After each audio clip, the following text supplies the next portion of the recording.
Você já percebeu que o perigo espiritual mais letal não vem quando estamos em meio à batalha, mas justamente quando nos sentimos seguros, acomodados e em paz? Foi nesse cenário de aparente tranquilidade que Israel caiu em Bet-peor. O povo que havia vencido reis, resistido a espadas e escapado de maldições, sucumbiu diante de algo muito mais sutil, o convite sedutor ao pecado.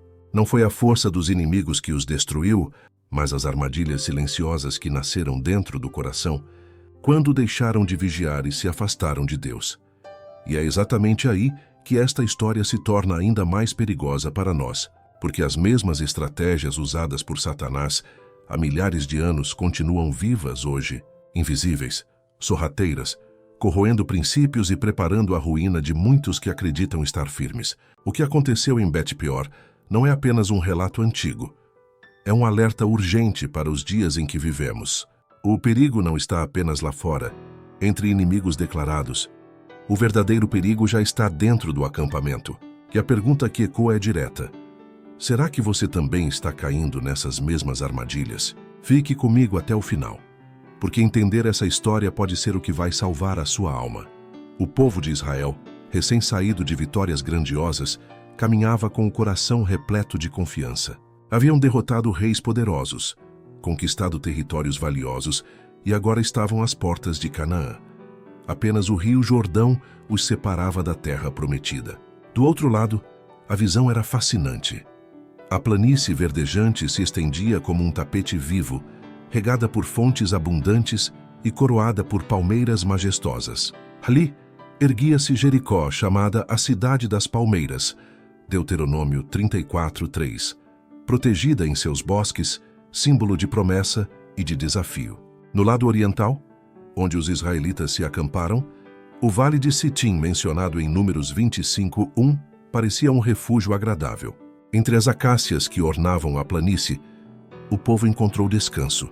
Mas o que parecia um abrigo de paz escondia um inimigo mais cruel do que qualquer espada: a sedução invisível que corromperia seus corações.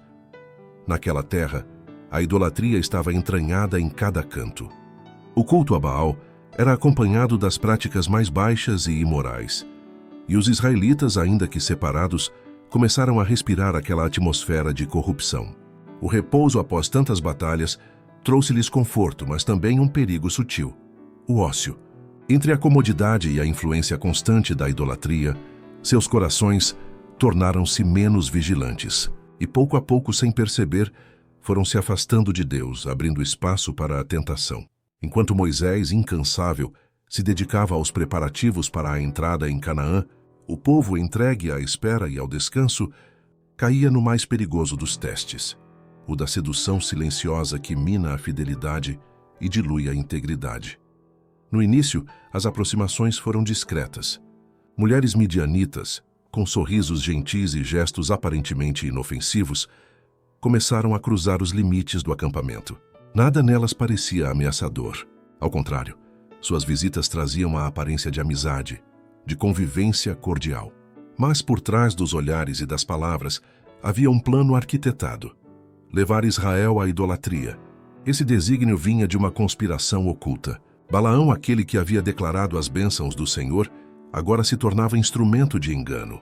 Foi ele quem sugeriu ao rei de Moabe que armasse uma cilada, organizando uma grande festa em honra aos deuses pagãos e induzindo os israelitas a participarem. A estratégia era simples: não enfrentar Israel pela guerra, mas conquistá-lo pela sedução. E assim, sem resistência aparente, o laço começou a se fechar. Os cânticos ecoavam nas colinas e a música dos festejos atraía os curiosos. Israelitas, seduzidos pela beleza e pelo clima de festa, atravessaram os limites de sua fé. O que começou com um convite de amizade transformou-se em queda. No terreno proibido, cercados por danças e taças de vinho, os sentidos foram entorpecidos. A fidelidade a Deus foi manchada pela condescendência com a idolatria. Homens que haviam visto o mar se abrir e o maná descer do céu, agora se curvavam diante de ídolos impotentes. Números 25 descreve com clareza esse momento. Israel deteve-se em Sitim e o povo começou a prostituir-se com as filhas dos moabitas. Estas convidaram o povo aos sacrifícios dos seus deuses, E o povo comeu, e inclinou-se aos seus deuses. Juntando-se, pois, Israel a Baal-Peor, a ira do Senhor se acendeu contra Israel. Números 25, 1-3. O espetáculo das festas se transformou em tragédia espiritual, que a história da vitória recente foi manchada por uma das quedas mais vergonhosas do povo escolhido. Não demorou muito até que o veneno do pecado se espalhasse como uma praga invisível pelo acampamento de Israel. Aqueles que haviam triunfado sobre gigantes em batalha agora se viam derrotados por desejos e tentações. Os príncipes e líderes estavam entre os primeiros a cair, e a corrupção se espalhou tão rapidamente que a apostasia se tornou nacional. A Escritura declara: juntou-se, pois, Israel a Baal-Peor. Números 25, 3. Quando Moisés se deu conta da gravidade do mal, era tarde demais para conter sua extensão. O culto licencioso de Baal já não se limitava às colinas, mas havia invadido o próprio acampamento de Israel. O idoso líder encheu-se de santa indignação, e a ira de Deus se acendeu contra seu povo. O que encantamentos e maldições de Balaão jamais puderam realizar, a sedução e o pecado conseguiram, separaram Israel de seu Deus. Então, juízos divinos desceram como fogo sobre o arraial. Uma peste mortal se espalhou, e em poucas horas dezenas de milhares sucumbiram. A ordem do Senhor foi clara. Os chefes que lideraram essa rebelião deveriam ser punidos sem demora. Os magistrados executaram o comando, e os culpados foram mortos. Seus corpos foram expostos diante de todo o povo. Um lembrete doloroso de que o Deus de Israel não tolera o pecado que desafia abertamente sua santidade. O povo, abalado pela visão do castigo, correu ao tabernáculo. Entre lágrimas e gemidos, em profundo quebrantamento, confessaram suas transgressões, clamando por misericórdia. As vozes ecoavam em súplica. O choro dos arrependidos subia entre o alpendre e o altar, rogando: poupa, Senhor, o teu povo. Mas foi nesse momento de dor coletiva que o pecado ousou erguer-se em desafio aberto.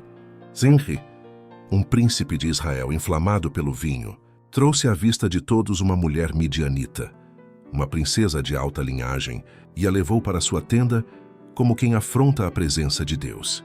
Era a ostentação pública da impiedade, um ultraje ao pranto dos sacerdotes e à dor da nação.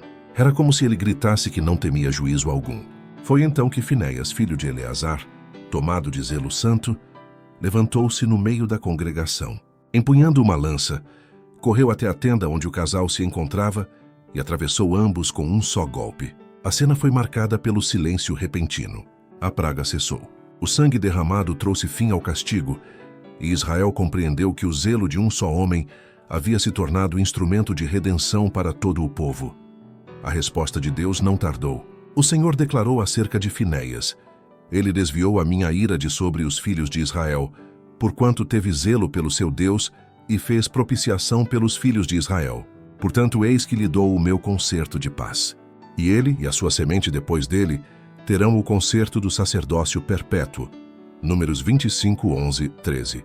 O ato ousado de Finéias não foi apenas justiça humana, mas uma expressão do zelo divino contra o pecado que destrói o povo de Deus. Ali, em meio ao vale de Sitim, Israel aprendeu que a idolatria não é apenas uma traição silenciosa, mas uma afronta direta ao Deus vivo. O juízo severo trouxe restauração, e a história gravou para sempre a lição.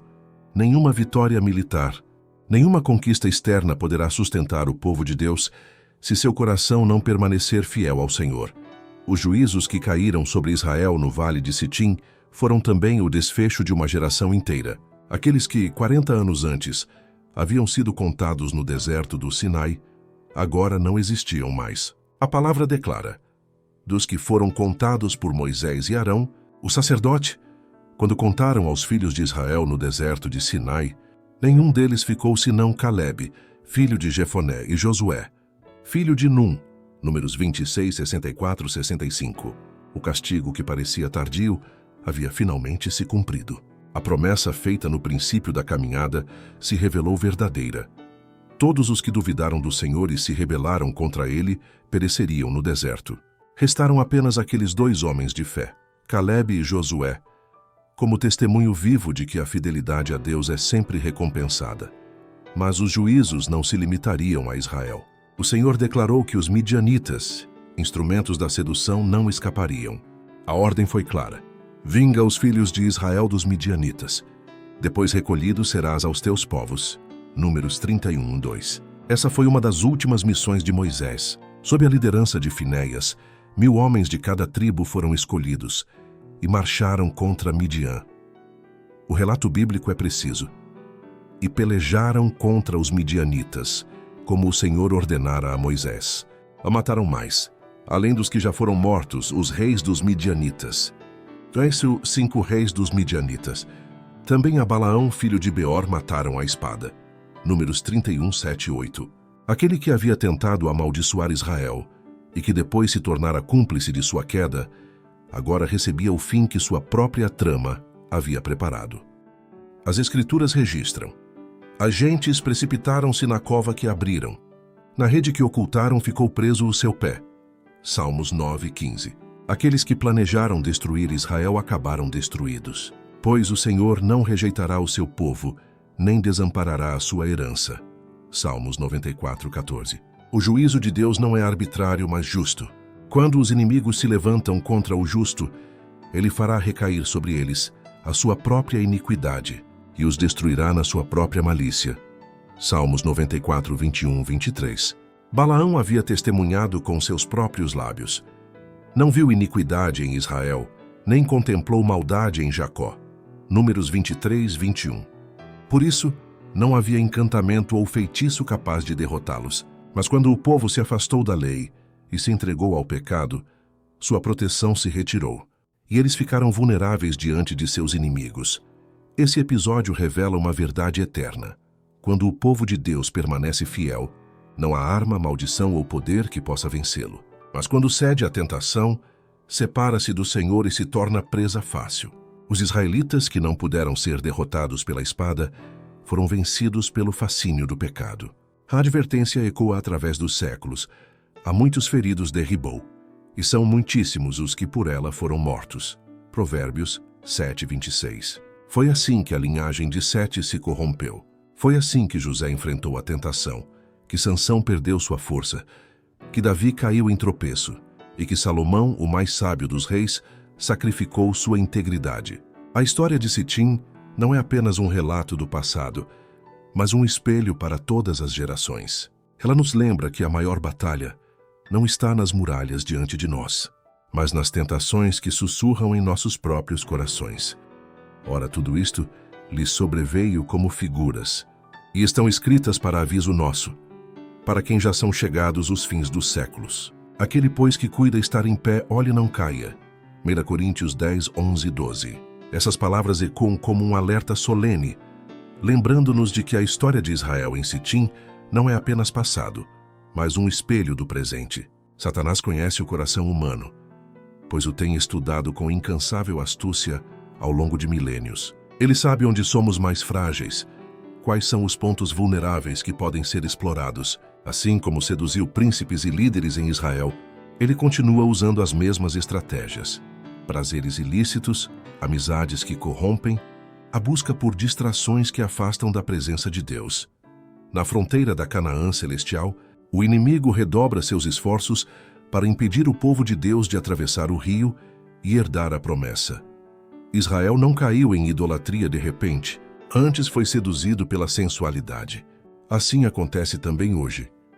Quando o coração se rende à paixão e macula o templo do Espírito Santo, torna-se insensível à voz de Deus. O apetite carnal embota a mente, paralisa a consciência e apaga o senso de sagrado. O que antes era puro se torna deserto árido. O que antes refletia a imagem divina se degrada em ruínas espirituais. Essa é a estratégia de Satanás: enfraquecer o espírito, escravizar a alma, arrastar homens e mulheres criados para a glória eterna a um nível abaixo do que Deus planejou.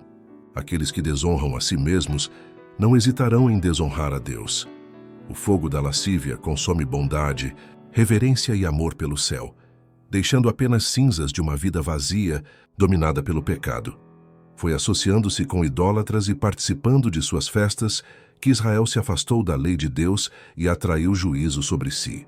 Assim também acontece hoje, quando o povo de Cristo se mistura ao espírito do mundo.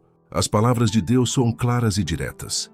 Saí do meio deles e apartai-vos, diz o Senhor, e não toqueis nada imundo. 2 Coríntios 6,17. O chamado é de separação, não de isolamento egoísta, mas de distinção santa. O povo de Deus deve viver no mundo sem ser do mundo. Os ensinos da palavra exigem que haja diferença nos costumes, nos hábitos, nos princípios. Não há como ser discípulo de Cristo e, ao mesmo tempo, adotar os valores daqueles que se rebelam contra ele. É por isso que o apóstolo João adverte: não ameis o mundo, nem o que no mundo há. Se alguém ama o mundo, o amor do Pai não está nele. 1 João 2,15. Tiago reforça essa verdade com palavras fortes. A amizade do mundo é inimizade contra Deus. Portanto, qualquer que quiser ser amigo do mundo, constitui-se inimigo de Deus. Tiago 4,4. A escolha é clara e inevitável. Amizade com o mundo ou fidelidade a Cristo. Não podemos caminhar nas duas estradas. Os seguidores de Jesus são chamados a viver de forma diferente, a evitar a companhia que os afasta da santidade e a buscar os perdidos apenas com o propósito de resgatá-los. Enquanto oramos, não nos deixes cair em tentação, Mateus 6,13. Também devemos nos afastar de ambientes e situações que nos levam a tropeçar. O chamado da história de Sitim é urgente e vivo. Nossa vitória não está em nossa força, mas em permanecer firmes em Cristo. Somente assim, guardando nossos corações contra as sutis seduções, poderemos cruzar o Jordão espiritual e entrar na Canaã eterna. Quando Israel desfrutava de comodidade e segurança, foi justamente nesse cenário de aparente tranquilidade que se abriu a porta para a queda. O perigo não veio de fora, mas de dentro. Deixaram de colocar Deus diante de si, negligenciaram a oração e cultivaram um espírito de autoconfiança que desarmou a fortaleza do coração. O inimigo não precisou romper os muros. Foram os traidores interiores, os pensamentos acariciados em segredo, que derrubaram os princípios e entregaram a alma ao poder de Satanás. Assim também hoje, antes que o pecado se manifeste abertamente, há um processo silencioso de declínio espiritual, uma preparação invisível aos olhos humanos, mas fatal diante de Deus. Ninguém desce de um estado de pureza e santidade diretamente para a corrupção e o crime.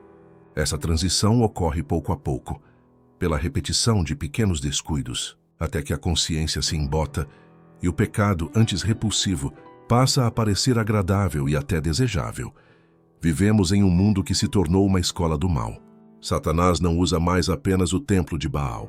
Ele reveste o vício com o brilho da arte tóxica, do entretenimento sem limites e das redes sociais que exaltam a depravação.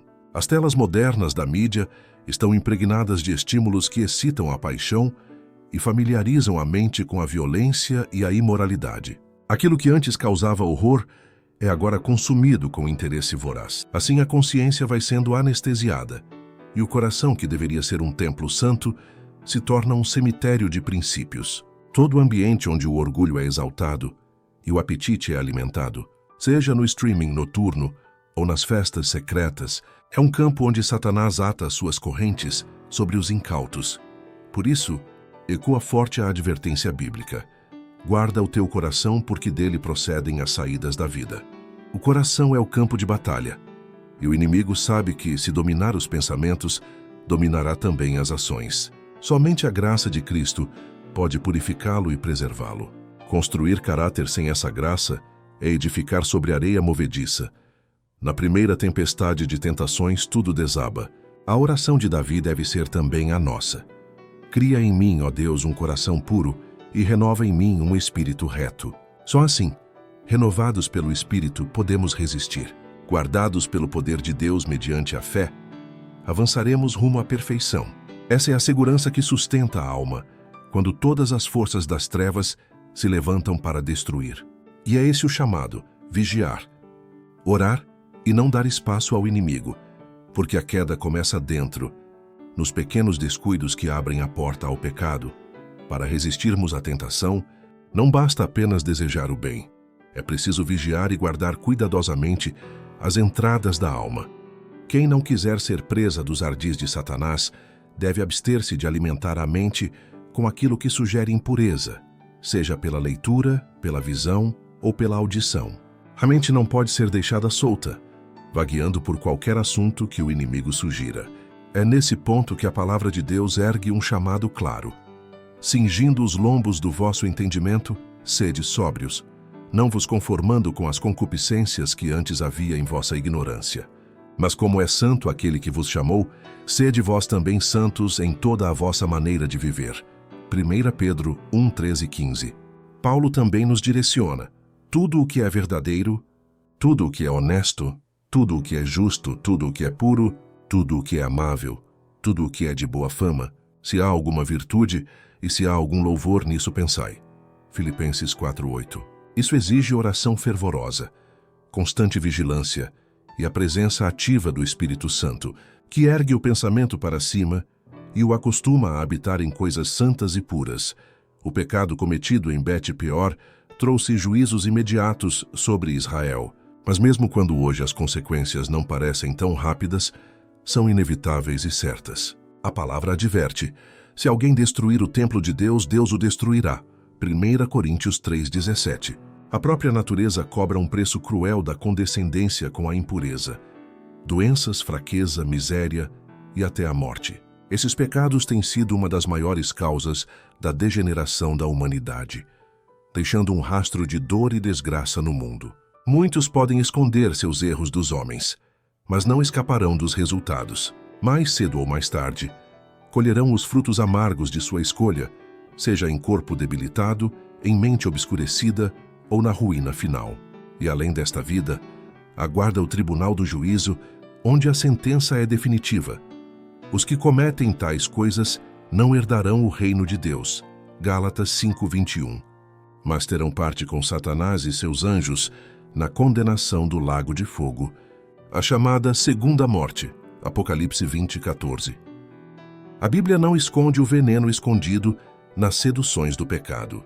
Os lábios da mulher estranha destilam favos de mel, e o seu paladar é mais macio do que o azeite, mas o seu fim é amargoso como o absinto, agudo como a espada de 2 fios. Provérbios 5:3-4. O conselho é claro: afasta dela o teu caminho e não te aproximes da porta da sua casa, pois quem se entrega a tais caminhos perde a honra. Entrega os anos de vida a cruéis e vê o fruto de seu trabalho ir parar em mãos estranhas. O resultado é gemido, dor e destruição quando o corpo e a alma se consomem. Sua casa se inclina para a morte. Provérbios 2:18. E todos os que seguem por seus caminhos descem às profundezas do inferno. Essa é a verdade que as Escrituras revelam sem disfarces. O pecado pode parecer doce no início, mas termina em ruína, afastando o homem de Deus e conduzindo à perdição eterna. Assim como Israel, muitos hoje acreditam estar em pé, mas sem perceber já caminham rumo à queda. O pecado raramente chega com uma espada na mão. Ele se apresenta com beleza, encanto e falsa promessa de prazer, até que a alma já está enredada. A história de Bet-peor nos mostra que o maior inimigo não está fora, mas dentro de nós. Quando deixamos de vigiar, relaxamos na oração e abrimos espaço para aquilo que parece inofensivo. Mas a boa notícia é que assim como Finéias se levantou com zelo e decidiu romper com o pecado, nós também podemos escolher ser firmes e fiéis diante das tentações de hoje. O chamado de Deus continua o mesmo: sede santos, porque eu sou santo. Essa é a chave para permanecermos de pé diante das ciladas. E agora eu quero te perguntar: se a história de Bet-peor te fez perceber que a sua maior guerra é a que se trava dentro do seu coração, e se você decidiu hoje se levantar com o zelo de Finéias e romper com a sedução silenciosa que te afasta de Deus, eu te convido a fazer um pacto de vigilância. Deixe o seu like como um sinal de que você recebeu este alerta.